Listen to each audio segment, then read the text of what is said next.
A very special episode of the 6 to 7 Figure Show, episode 100.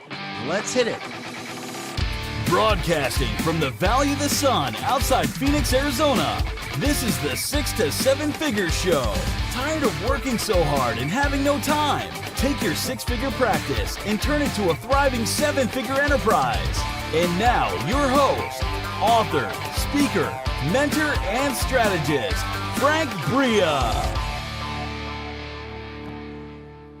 Hey everyone, welcome to the 6 to 7 Figure Show. I'm your host, Frank Bria, and today's very special episode, we are going to focus on conscious entrepreneurship. But first, a quick message from our sponsor. This episode of the 6 to 7 Figure Show is brought to you by High Ticket Program.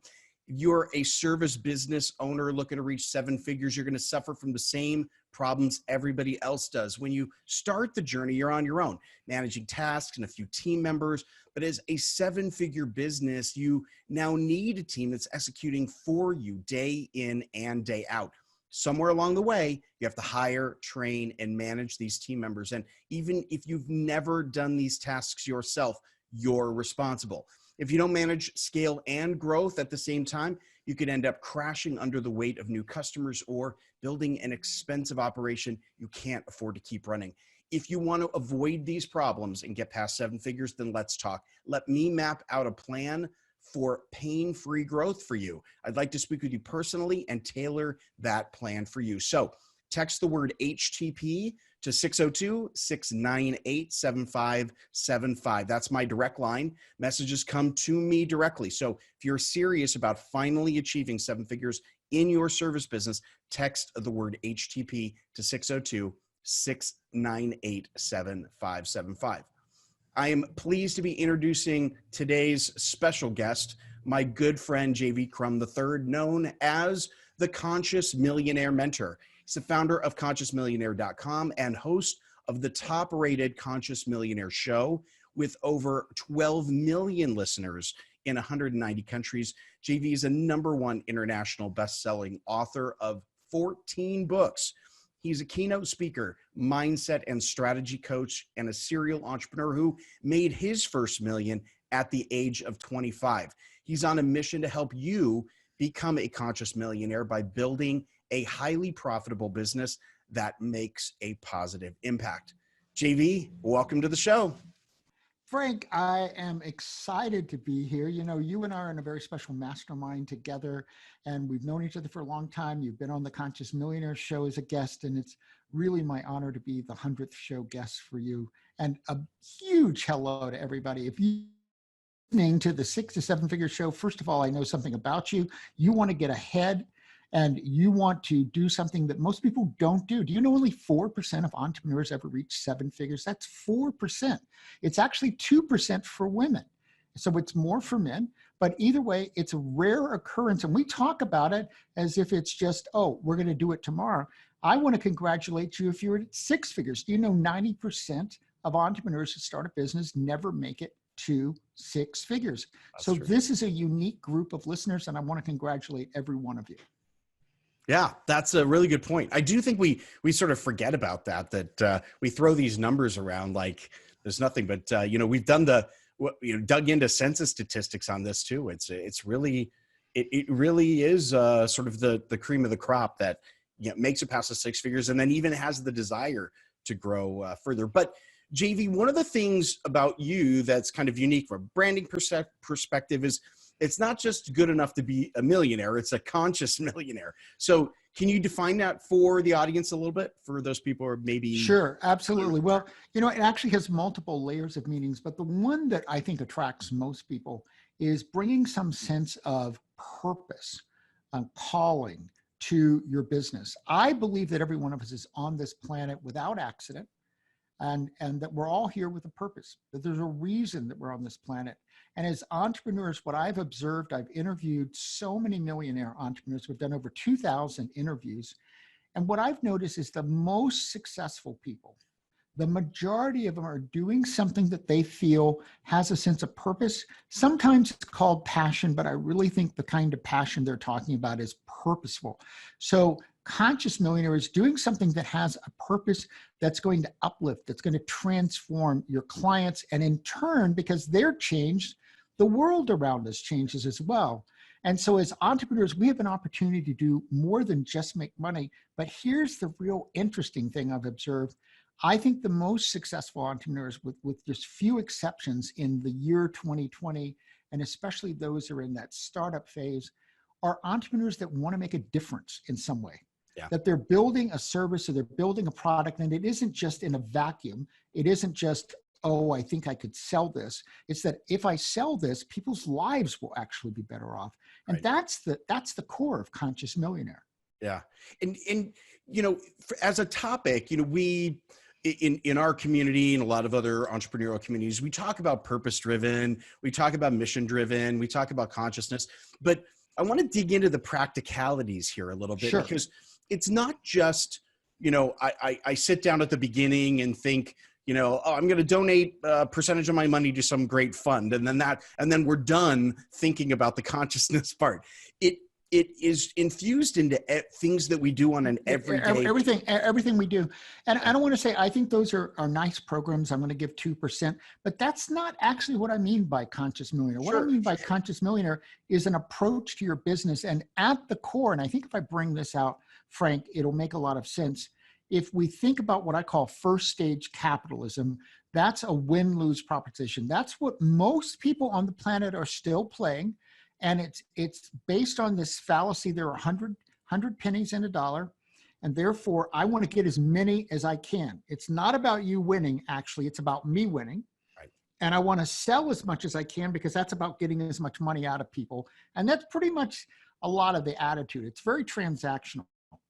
But when you move to what I call second stage capitalism, which is Conscious Millionaire, we're talking about making a transformation as opposed to a transaction, so that someone's life is actually transformed by the act of them buying your service or product. And that person could also be an organization, could be a business. So that's B2B. At the core of this, you go, well, why is this so different? It's because of the principle of triple win that I've infused into the core of everything at Conscious Millionaire. And that is a triple win of you, others, and the world all winning. Now, most people can get, well, it makes sense that I should win and the client should win, but I'm like confused about this world part. I've actually had clients tell me that. It's like, I want to get the triple win, but I don't know how to do that one. So let's look at life from the metaphor of water, because water is my earth connection. I love water. I love scuba diving. I love, you know, whitewater rafting and skiing and everything related to water. So when you and I, as entrepreneurs, impact, because that's really the core here, is like, what's the impact you want to make? Because impact's all that anybody's going to pay us for, right? So we get clear about what's the impact that solves the problem that they want solved. Then at that core piece, what we really have is that we're transforming that person in an impactful way. When we do that, they literally change.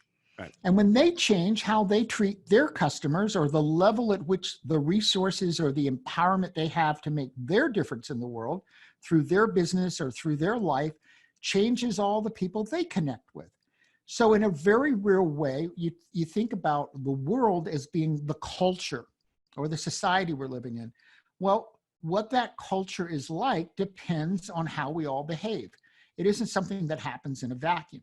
Right. And if we're all coming from a place, or at least a chunk of us are coming from a place that's more conscious, and we go, we want everybody to win, and we want this to be a better world, and we want the way we do business to infuse positivity and winning definition into all of our stakeholders. So that means your employees, that means your suppliers, that means your stockholders. If you have different stockholders, if you build your business, you can have a small business and still have a board of advisors. You don't have to be, you know, Tesla to have a board of advisors. Everybody should have a board of advisors. So 3 or 4 people that agree to give them advice, say, on a quarterly basis. So all the stakeholders should be winning, and that also includes the environment. You know, it's because if we're using resources at a rate that's, you know, greater than we're going to be able to sustain, then actually, it's not good for our business because we've created a business model that actually won't work 10 years from now. Right. So to me, the conscious approach is actually common sense of saying, if everybody's winning, everybody has a vested interest in the whole process winning, and therefore you're going to win at a higher level as well. So to me, it's just common sense that you would build a business so that everybody that it touches wins in some ways, instead of people feeling like they're drained or, sapped just by doing business with you, or that they have to watch their back all the time. Well, what if we're coming to it from the attitude of let's all find out how we can win? Now, there's a fallacy about wealth. And I want to dispel that fallacy, because in the old view, the first version of capitalism, we act as if there's a static pie and it only has so many pieces. Right. And if I take a piece, then there's going to be less for everybody else. But then we have to get greedy and we have to try to destroy our competitors, right? Because there's only so big of a pie. But over here in this second generation, we've come to the realization that, by golly, they're not just 100 pennies in a dollar. There could be 1,000,000 pennies through all the synergies, through all of the collaborations, through all the different ways we can leverage our business. So we're now looking at, if everybody wins and we're leveraging and they're leveraging, we're all putting this together in a collaborative way. I think that technology in the 90s was really the first place that people started realizing this way of doing business. And you had ordinary people who, in typical businesses, 10 years later would just have a job, and instead they own a piece of the action. They were there at the beginning, and now they're multimillionaires. Yeah. Right? But nobody lost anything. Everybody gained in that process. And that's really what we're talking about, an attitude of business where how does everybody benefit from this? Yeah. It's expanding the view, instead of just looking at, okay, what's the impact of the next thing that I can do, but instead looking at it from a long-term perspective. A number of years ago, I thought, hey, I think the money or the value is in what I started to describe as secondary effects. Everyone's really good at measuring the primary effect, right? You can think about it as a chess game. Like if I'm playing a chess game and I just think about what happens after one move, that's not enough. The game's bigger than that. But a lot of times that's all we do. We think, again, one move is transactional, like you described it. I love it. And so this idea of, well, here's the pie, let's carve up the pie, right? But the secondary effect is actually in interacting with the pie can be enlarging the pie. Like, right, if I exactly. do it right and I slice it the right way, when I'm done, actually, there's more pie than there was before. And that's the part that we don't think about often. We don't let ourselves think a couple of chess moves in advance. And I kind of approach this mathematically. You're much more higher conscious about this, but for me, it's just a numbers game about looking at it. You come to the same conclusion. Right. And folks, I'm a tax attorney, so I'm a numbers geek as well. I'm always looking at how do we create formulas where everybody can win, but then they can be replicated. Yeah. So one person does them, another person can do them. So to me, it is a game, but it's a game that we can play where everybody can win. And I think there are a lot of places we could go, but I think in the second stage of capitalism, which I think is going to be the rest of our life, I think there is a third stage that comes after that, but we got to master the second stage. And I think that's the next 30, 40 years, is that we're also going to have to redefine capitalism. Yeah. We're going to have to redefine it, not by abandoning it and saying, well, let's just go over here and everybody's going to have equal amounts, because that doesn't work, because within about 3 days, those equal amounts have already shifted, and because this is human nature. But we've got to find a way to do capitalism where there isn't a single digit percentage of the population that in fact owns 90% of the wealth. Right. So I think that that's a problem that capitalism, we're at a different point in time, and we're going to have to say, what do we do realistically about companies that are becoming the size of a third of the world's GDP? Sure. Yeah. Because it creates an unfair playing field that in traditional terms, we'd call a monopoly. Yeah. And the reason we call it a monopoly is that, you and I are in the business of helping smaller businesses. Now that smaller business can move into 8 figures, but it's still smaller businesses. It's not the ones you're going to find on the stock market. It's not the ones that are making billions of dollars. Right. That's our constituency, 6, 7, 8 figure entrepreneurs. And for that group of people, which is where we fall as well, if that group of people is going to thrive, not just survive, then they have to be able to compete in the marketplace. And it can't be that just some mega company owns so much of the marketplace that it's almost impossible for them to compete and win. That's not good for the average person in this country. Mm-hmm. That's not good for the entrepreneurs. That's not good. 2/3 of people are employed by small business entrepreneurs. So we're actually all in this together. Yeah, that is absolutely true. And I think the overriding principles that you outlined initially are the answer, which is if we're going to look at any kind of an economic system, whether in the United States or in Europe or in any sort of industrialized country, the right answer has to be adopting an economic system that allows for expansion. Because again, it's just, if we have one piece of pie and we're going to slice it up, and we said we're going to slice it up evenly, and that's it, we're going to divide it out.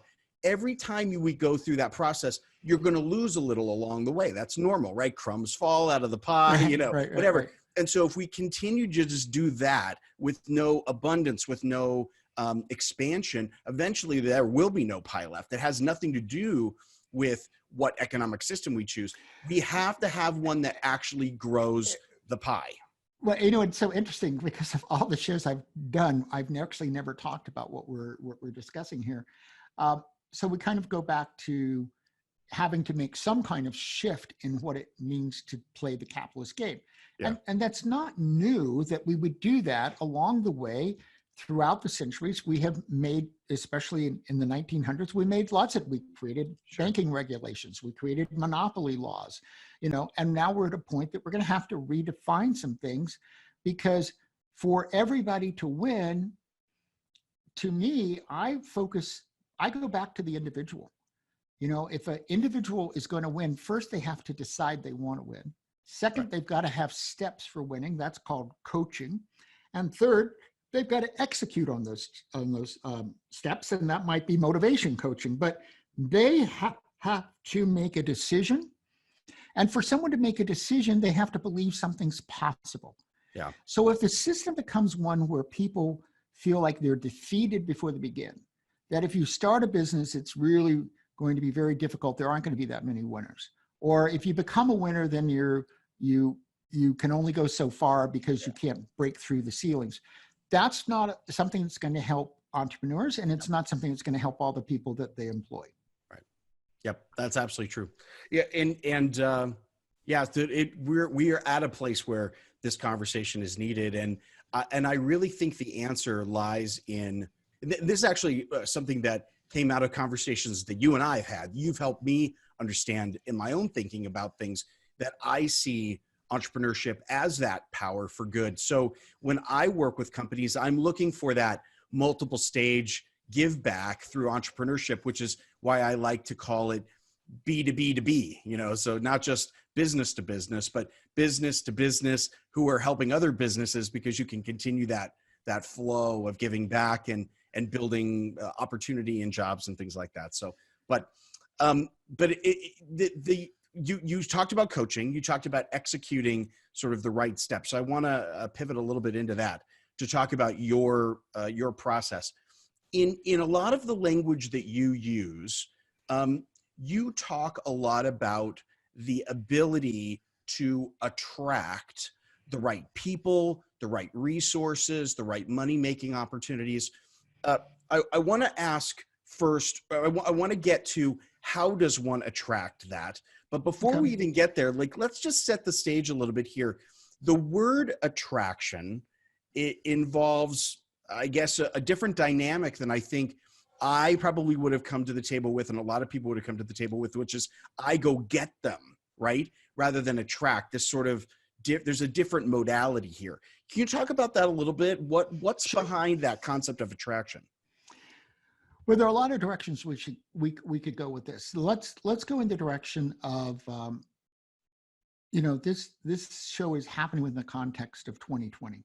So at the beginning of 2020, I did a show on January 1st called Make 2020 Your Best Year Ever. And then I did a process and I talked about 7 different questions. And I took that process and I did it with all of my VIP private clients that are 6- and 7-figure entrepreneurs. Actually, I gave it to them as a bonus session. So it wasn't even one of their sessions for January. And the first question really ended up having a couple of parts to it. The core of the part was, who do you have to become to make 2020 your best year ever? Yeah. So I started answering that question. A lot of times you put a list of questions together and then you start asking them and then they iterate. So I realized, okay, well, the precursor to that question is what needs to happen for 2020 to be the best year ever. Now, when you look at that financially, physically, health, relationships, all of those areas apply to being an entrepreneur, that all of a sudden you start going, wow, if I've ever achieved at this level before, I have to meet or exceed that level in that area of my life or business or finances. So now you get a robust look at that, but it comes back to, who do I have to become? Now that relates to attracting, because if we think about the clients we were talking about yesterday, and by the way, I got another email today as well, from this one person. I bought a very inexpensive program from them 30 days ago, and now they have sent me over 30 emails asking me to, it seems like begging at this point, for me to have my free coaching call. Now, I have no interest in this coaching call because it's with people that they've trained and they're primarily focused on people way below where I was at 23. So it doesn't have any value to me, but this is going to be the point. For you, let's say you're a coach or you have a service business of some sort. That's probably most people who are listening have something of service value. For you to attract someone, you must already have become who they want to be. And you can't fake this. You can't just, have a fancy marketing slogan that makes people feel like they're somehow incompetent human beings, and if they don't work with you, their life will never be saved. You can get some clients that way, but you're not going to become the robust company that we're talking about. You literally must be able to become what others are wanting to become. And then you will actually attract them. But it's like somebody saying, I'm going to help you make your first million. I can legitimately say that I got there at 25. But if somebody's trying to help you make their first million, but they haven't gotten through 100,000, yeah, right? They can have all the marketing messages in the world, but here's the reality. Your energetics, who you are, the languaging that you use, the emotions that come out of you, the pieces that someone's going to pick up at a subtle unconscious level are going to say you're not the person to be the take them on the journey. And so they're not going to be attracted to working with you. Now, I think that you can work with people, let's just say on the financial level, that are accomplishing things you haven't yet accomplished. But here's what you must be able to do. You must have an angle or a way in which you're specifically helping them that you've mastered. Right. And that you've mastered at such a level that it doesn't matter if somebody's making 100,000 or 1 million or 10 million or 100 million. This is something you can genuinely help them at because you've mastered that. You will attract that client, provided you do one thing. You must now do the inner work of literally convincing yourself and believing that you are worthy to work with this person and that you can talk to them as a peer. Yeah. So I'm going to use Oprah Winfrey as an example. So I've done 2,000 interviews. I am not at the level on any way. I'm not as famous. I'm not as wealthy. I probably can't interview quite as well as Oprah can. I don't have her set of friends. But I'm telling you this, I am so ready to interview Oprah that when that day comes, I will greet Oprah as a peer. Yeah. right? And I think part of this is that you have to have imagined it. And one way to do that is I've just imagined interviewing Oprah so many times that I'm going, yeah, why is Oprah not yet on the Conscious Millionaire show? She's supposed to be on the guest list. Why is she not on the guest list? There's something wrong with the guest list. But you have to go through that over and over in your mind, in your emotions, in your heart, and then you can attract that person. Yeah. Yeah. So I literally, when I have people on the show that I think might know her, I go, oh, by the way, do you know Oprah? I would like to have her on the show. Do you have a connection? I ask people that, right? Sure. And some point it's going to happen. Right. But it will happen because I'm ready and I can greet Oprah person to person, not as someone who's this fan screaming up, oh my God, I can't believe you're on my show. No, we can just have a real conversation. Yeah. That's when you're going to attract those high-end clients. Right. What a great distinction. Because, I've talked about this with other coaches too, because, everyone always, it's almost this like eternal debate in the coaching community, right? Well, you can't coach a company unless you've made that much money. And then someone else goes, well, Michael Jordan's coach can't dunk basketballs like Michael Jordan, but he's still his coach. And then he goes back and forth. And so I say, look, the answer actually is in that inner game, right? Because I've never walked into the office of a Fortune 500 CEO and told them, recommended what to do, and have them ask me, well, have you ever run a Fortune 500 company before? Like, no one's ever asked me that question.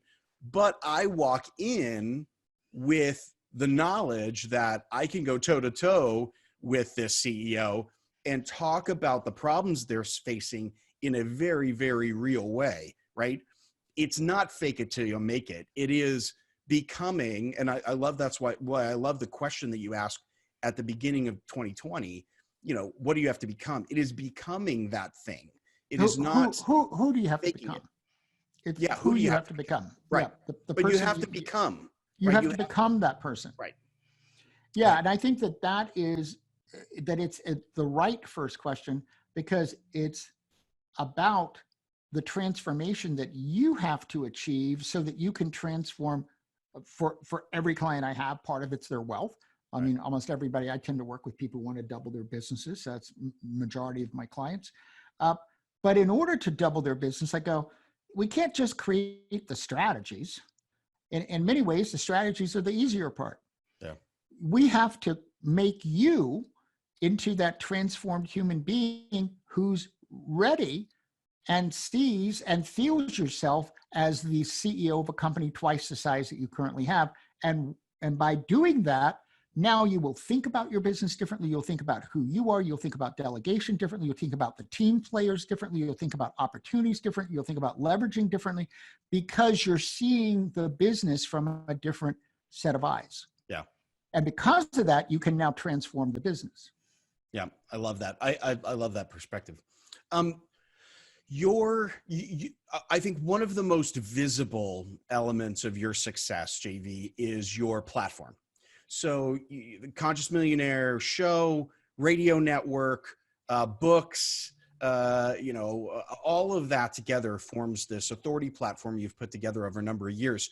Over the years that you've been doing this is not something you just started yesterday. You've been building this for a few years. Over the years, have you seen the use or the leverage of that platform change? Are things changing where, podcasts and books, that they mean something different today than they did before? A lot of people think, well, everyone's got a podcast, everyone's got a book. Has that changed over the years, or are you finding there's still serious value there? Yeah, so that's a great question. In my case, what's really interesting is that my book and my podcast launched in the same 3 months. Now, it took a lot more work to put the book together. I'd been working on it for a lot longer than I'd been working on the show for 2 months when I launched it. But I had 62 shows in the hopper already recorded, which is probably some kind of a record. The reason I launched with 5 days a week and quickly became 7 is that I knew all these people were going to be really unhappy with me. Now that I had all these recordings, I couldn't wait like a year for them to come out, once a year, once a week. What's interesting is to have seen how the two interplayed with each other. For instance, as we're talking, not to date it, so I won't say which one, but I'm going to be speaking at a podcast festival. I'm also doing a book signing there, which is interesting because 10 of us were selected with books to do book signings. The book gave me credibility and opened certain doors. For instance, when it was still in pre-pub, I was at a conference where Arianna Huffington was speaking. And I arranged to meet her. And I already had the book signed to her. Now, I have to say, on the flight home from that conference, I said, wow, JV, you were thinking pretty small. Because my goal, because it was back in the day where I didn't feel equal to an Arianna Huffington, right? I couldn't have a peer-to-peer conversation because I didn't see myself that way. And that was the only reason I couldn't. It wasn't that I wasn't articulate enough, that I didn't have, something to talk about. I just didn't see myself that way. So anyway, I went up to her and, I told her I had the book for her. Now, my only goal was that Arianna Huffington, somewhere in her mind, would know that JV Crum III and Conscious Millionaire existed. Yeah. But what happened was magical. Now, I have to say I went through 3 cover designs and I have a really good cover. I held up the book to her and she didn't say anything for about 3 seconds, which seemed like eternity, and just stared at the book. Didn't take it out of my hand, didn't thumb through it. And she looked straight at me and she says, would you like to be a writer for me? And I go, I may not be the smartest kid in the room, but I am not the dumbest. And I very politely said, yes, I would, as I thought I'm probably going to have to go to the bathroom real soon. Right. So, and she gave me her card, and I've met a lot of A-list celebrities, and a lot of them promise to be on the show and about 1/3 of them show up. All right. So I'm just kind of used to that. But I knew that this actually was going to happen, and then I went around the corner where, she wasn't. And then I called somebody who worked with me. I went, oh my God, I'm going to have a blog. She told me she was going to give me a blog, and I would have my own column on the Huffington Post. So I very carefully counted 7 days. I went, no, you don't want to sound too aggressive. I went home, I told a few people, and it's like every day I'm going, oh my God, I'm going to have a column on the Huffington Post, right? My podcast wasn't yet out. The book wasn't yet officially out. And I sent her the email, and a week later, she connected me to the right people. She says, oh, good to hear from you. We're going to set you up with your own column. And I had my own column for 3.5 years. Yeah. So the book gives you a certain kind of credibility. Yeah. And that's the point of that story. At the same time, I launched the podcast and realized immediately, oh my God, give me a microphone. I can't talk to enough people. Now, I didn't know that was going to be true. I had no background of big public speaker, no background of interviewing people. I literally didn't know what I was doing, right? I chose Michelle Patterson as my first guest. She's the woman who's been on the show more than anyone. She was actually the host of that conference. There were 7,000 people there. And I was so grateful that she knew what she was doing because she'd had a radio show. So I had to learn what I was doing, but I very quickly learned that I loved what I was doing. Yeah. Now, if I would now say that here's how they've evolved.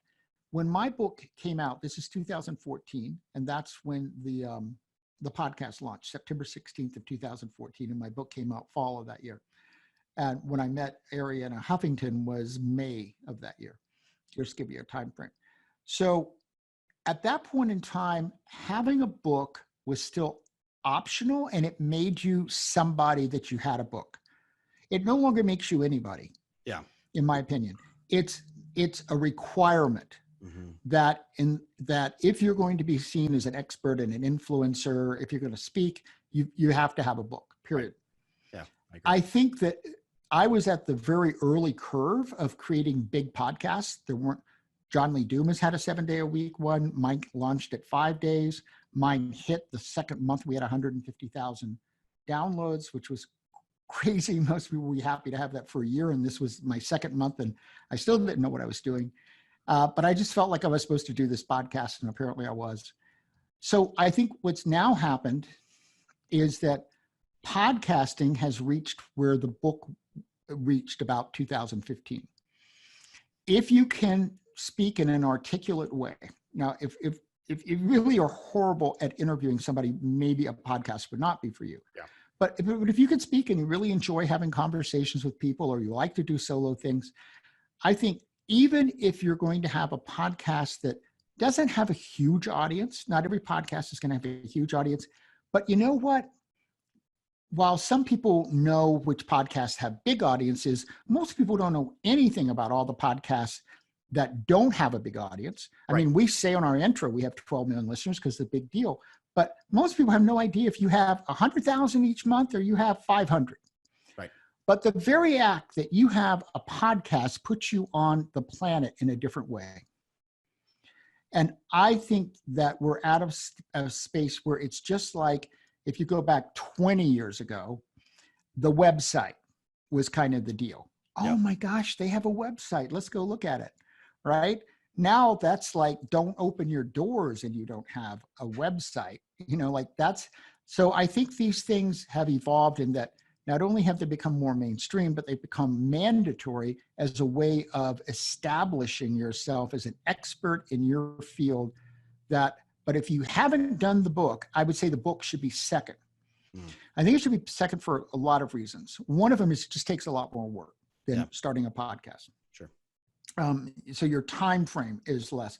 But the second thing is that you're going to codify a whole lot of ideas, because you're not going to write a book that isn't at least 100 pages, and most books are at least around 200 pages. That's a lot of ideas you've got to put together. Right. It's much easier to start the podcast, start interviewing people, and then start jotting your ideas down, because as you talk them through on your podcast, you're going to be creating ideas. You're going to be creating content. And over the course of a year, if you structure your podcast so you cover a variety of topics that you might also want to have in a book, now you've had a chance to talk them through and think them through, and now you know how to put them in a book better. So I think the podcast is actually the place to start. And you get immediate name recognition by the fact that you have a podcast out there. Yeah, it is. It has been evolving over the last several years, and I agree with you. I think that we are going to come to a tipping point where everyone who wants to have some kind of an authority-based or expert-based business is going to have some kind of a platform where they can on a regular basis go out and update the audience. I mean, the nice thing about a book is it feels very formalized. You can go buy it. It's go hold it in your hands, but it also goes stale really fast. Well, and that's true. And I think there's another big difference. And you brought up the question, and I want to address it, about how have things evolved. When I first started my podcast, I mean, the first year I wasn't even thinking of making a penny from it. I was just building the podcast. Now I have a program and a partner where we do all the work, all the back end, help you create a monetization model. And if you want to learn about that, you can go to getpodcastgold.com. That's getpodcastgold.com. You can learn about the program. I think this is what we're doing is right where podcasts are right now. Yeah. Everybody's asking the question, well, if I'm going to do all this work, it shouldn't just be that it establishes my expertise. Much the same as if you were going to go out and give keynote speeches, you'd want to be paid for them. Now we've entered a new era where people are going, I want to start a podcast, but I don't want it to just pay for itself. I want it to be a moneymaker. Sure. What I call a growth engine for your business. Yeah. That's the new place that podcasts are at. And that's where I'm focused on helping entrepreneurs in particular. That's my love group, is how to get podcast gold, how literally to get the gold from starting the podcast. And it has everything to do with how you build it, how you structure it, how you design who your guests are going to be, how you connect it to lead magnets, to programs that you develop. All of that has to be designed into the podcast. It isn't added later. It's in the very fabric of it. And that's what we do at getpodcastgold.com. Yeah. And I mean, look, your track record here is sort of obvious. I mean, you've been doing this for a while. You have, most people's podcasts. Season 6. I've started 7 podcasts. We have over 2,000 episodes. It's a syndicated radio show. And we're really fortunate to be heard in 190 countries because it makes me feel good, seriously good. So the majority of the people who are going to hear my podcast are never going to buy anything from me. Sure. But I'm changing their lives, and someone in Kenya is hearing my podcast today, right? And they don't know how this thing called capitalism or how building a business works. Right. But all of a sudden they get an idea and they start a little business that I may never hear from. Yep. I may never know it exists, but I know that's happening all over the world, and that they're doing it from this conscious millionaire perspective of saying, let's build businesses where everybody wins, where the employees win, where the suppliers win, where the community we live in wins, where all of our customers win, that it's a win-win-win proposition. And that to me is really important, because I think what we're doing is the next stage of capitalism. Yeah, I think it's great. I do. And there is something about that, what the internet did in allowing us to reach out beyond our local communities and really have worldwide impact. That has accelerated this whole process. Absolutely. We didn't even have the potential for that kind of impact before. Well, we're having every major radio show now has a podcast. Why? Because they realized that the radio show is not the deal that it was, but podcasting is the deal. So they turned their radio show into a podcast and frequently have more listeners on their podcast than on their radio show. Yeah. But the great thing is that you and I, and if you're listening, that includes you, we all have the ability in a month or two to get a really well-constructed podcast launched. Yeah. And then to not only be touching people's lives, but bringing in the right guests, making money from that podcast. Right. So it's actually a part of your business. And we don't have the FTC regulating us. I mean, this is the beauty of this. We don't have to comply with any particular laws.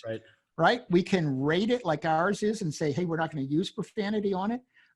Or that could be your shtick. Whatever it is, you can get your voice and your message out there to the marketplace, connecting not just in this country, but all over the world. And there's no regulations on it whatsoever. That's the coolest thing in the world, that we can get our messages out there and start building our businesses in a much more leveraged way, because you record the show once and millions of people could be listening to it. Right. And from a personal perspective, I know this because we see with our clients incredibly effective approaches to connect with people. I mean, just because of our podcast, I've in the last month or so am talking with CEOs of multi-billion-dollar corporations where, sure, I did that with a book before, but it was a lot harder, Right. Well, I think what you're bringing up is one of the most important parts. I have a lot of A-level people that are friends. I mean, the fact that at one point, Jack Canfield was in Florence, he'd been on the show a couple of times. So he's literally emailing me about, oh, have you been here? And I'm going, yeah, here's the #1 restaurant in Italy. It's in Florence. And I recommend that you go to it. Jack and I might have known each other if I didn't have a podcast. If I bought a program from him, I was a student, but that's not a peer relationship. That's a different relationship. Yeah. Every stage that I went on last year, and so far every stage that I'm going on this year, came from a guest. Programs I get invited to. Folks, I'll tell you, almost every guest I have that has a digital program, I go, hey, can I have a copy of that to look at it? And they just give it to me. I don't even have time to listen to watch all the programs that I get for free. Signed books from, very famous authors. I go, hey, I'd love to have a copy of your book so much. Thank you so much. And then they send their friends to be on the show. Right. So all of a sudden you're meeting a level of people that you would not have met otherwise. And it gives you entrances to be on their stages, to be on their podcast, to meet their friends, that you would simply not have had were you not the person interviewing them and doing them the favor as well of broadcasting them for free to your audience. Right. Yep. I agree that it's incredibly powerful, and you do this so well. I learn, even having been a guest on your show a couple of times and watching how you do the production, watching how you interacting with stuff, it teaches me a ton of, I'm like, oh shoot, I don't do that. Dang it. That's so obvious and so easy. Like, why didn't I think about that? JV, we're running out of time, but you've been really gracious with your time so far. But one last question for you. If you, in considering the podcast, the book, your platform, your authority platform, if you had to rebuild that again from scratch today, knowing what you know and knowing how things have changed, would you do it any differently? I know you talked about maybe the book would come a little bit later, but anything else about the promotion or sure, absolutely. I'm going to recommend that you start your podcast. You're listening. I don't think there's an accident. Go to getpodcastgold.com. And that you start your podcast, not like I did, very quickly getting to 7. We're still 6 days a week. It's great for us, because we established that big of a platform and footprint. But seriously, folks, once a week, just get it started once a week. But this is the biggest piece of advice I want to give you. Every client I work with, I want you having 2 to 3 months worth of shows in the bucket, already recorded. They might not be all edited the day you launch, because I watch people over and over and over struggle to have consistency. Like 2 years ago, I had a major heart attack. Fortunately, we were 4 months ahead. Right now, we are 5 months ahead. All the shows are done 5 months from now. Yeah. Right. So it frustrates guests because they go, well, can you get me out next week? I'll go, well, we can get you out in about 6 months. Right. Yeah, right. Unless Oprah tomorrow. Get you out tomorrow. Even if I have to put out, Oprah listens to this even if I put out 2 shows tomorrow, we will get you out tomorrow. Back to back. Yeah. But the thing is that I had the heart attack. I had to cancel because, I was in ICU for 5 days. That's pretty major. The doctors told me the truth. I didn't believe them, but it didn't take me long to believe them because I couldn't not do what they told me to do. They said, you're going to go home and do nothing for about 3 weeks. Now I'm this alpha 100-mile-an-hour guy. And I'm thinking, no, I don't think so. No, they were right. I had to cancel 28 recordings. Only 2 people didn't ever, reschedule. So 26 of them rescheduled. They were all very nice about it. I couldn't even do recording. I didn't have enough breath. I didn't have enough voice. Yeah.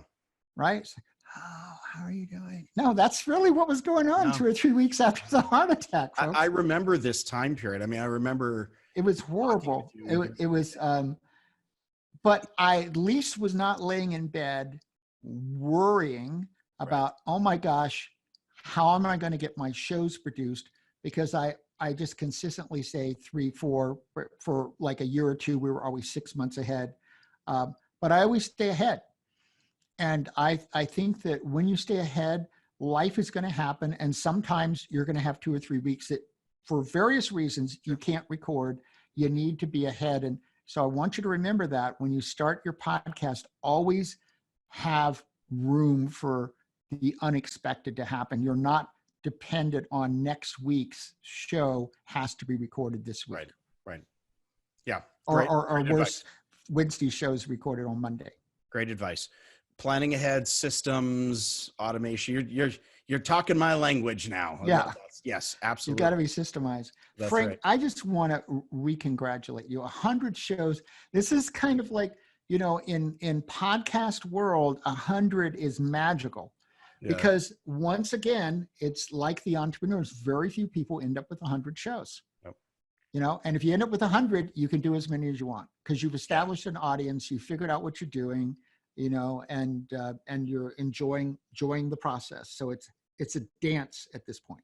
It's funny you mentioned that because, I remember when we first kicked off the 6 to 7 Figure Show and in season 1, there were times where it just felt like pushing a boulder up a hill to get the next guest book, to get the production out, the show notes, and the this and the that. And now, people talk about flow. Now this show feels in flow. We also have guests booked out. I've got probably 2 or 3 months worth of interviews already booked out. We also have episodes, booked out and ready to go for a while. And all the processes we figured out, but we wouldn't have figured it out if we hadn't put the time in. And the lesson for me in all of that is that so much of what we oftentimes look to other entrepreneurs and we see what they're doing and we go, oh, it's so easy for them and blah, blah, blah, blah. And so we think there must be something wrong with us because we don't have that level of flow. We don't have that level of efficiency, but I think you have to learn through it. I don't think we would be where we are today had we not struggled to get episode 12 out and 14 and 18 and 22 and et cetera, all the way up to where we are now. Like it took that learning to get here for sure. Well, what's great is that you're impacting so many people's lives, and it's great to be your friend, and we're accountability buddies. We're in a mastermind together. I deeply admire your work. I think you're fantastic at crafting offers and really helping people get their message out there. And I think this show is an extension of that. Well, I really appreciate that. It's an honor to hear that from you, JV. I have a lot of respect. Just a personal note to the audience on JV. Like, I've known JV for several years, and our relationship has grown obviously over the years as we've gotten to know each other and work more closely together. But as I knew you, JV, first as the brand, Conscious Millionaire, and it's a big talk. There's a lot of big talk in our world. And I just got to say, the more and more I get to know you and the more and more we are friends, that you embody that. Like you are what you claim you are in that sense. You are a true conscious human being. I love how you think about things, and you're committed to the impact. It's not just talk. It's not a marketing shtick. Just as a human being. So well, thank you. I sincerely appreciate that. And that is how I live. And it's how I coach my clients. I go, the most important thing is if you're going to do a podcast, folks, whatever you do at the core, just be authentic. Yeah. The nice thing, and I was talking to somebody earlier this week, Frank, is that after over 2,000 episodes, I seriously don't have to worry about something I might have said 4 years ago, right? Because even though I may have evolved my thought over time, everything that I say, it's not about framing. It's not about, oh, I've got to be on brand because my brand is just who I am. Yeah. My 3 top values for the last 30 years, which I assume are going to be for the rest of, the next 1,200 years before I leave, as an entity, that's channeling through the entire universe at that time, folks. That was a joke, in case you wondered. But our honesty, integrity, and personal growth. Yeah. And that's what my whole life's about. And Conscious Millionaire at its core is about helping entrepreneurs grow and transform, and in turn, grow and transform their businesses, and in turn, grow and transform their clients. But it's about growth. That's what we're doing on this planet.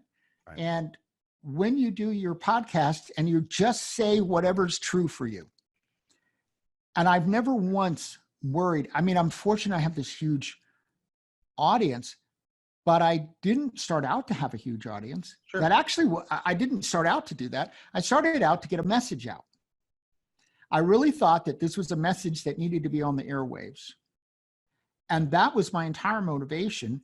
It is just ironic that it hit so well. But the thing is, there are people I'm sure that probably hate Conscious Millionaire.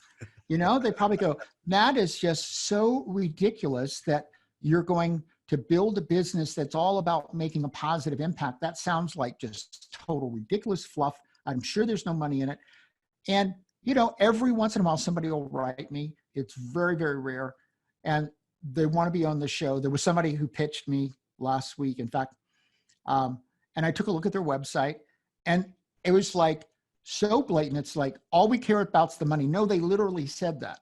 Money is all we're about. And I went, well, that's fabulous. You're not coming on my show, right? Because we're about something that's money plus something called meaning. We want meaning in life. We want to do something that's meaningful to ourselves as entrepreneurs. We'd like to get rich in the process, but it's getting rich in the process, not getting rich just by itself. Right. And then you do whatever it takes, because now you have a completely different intention about the whole thing. It's very different when you wake up in the morning and go, who can I help? With the understanding that if you help them, they're going to pay you. This isn't a nonprofit. but it's who can I help? And you're like excited to find that person because you really like helping them. Like that's the part that you get up for. And then you price it so that you make a nice amount of money as well. But the pricing and the money comes out of helping people doing something that you, in your heart, you really love doing. Right. It's fundamentally, it's aligned.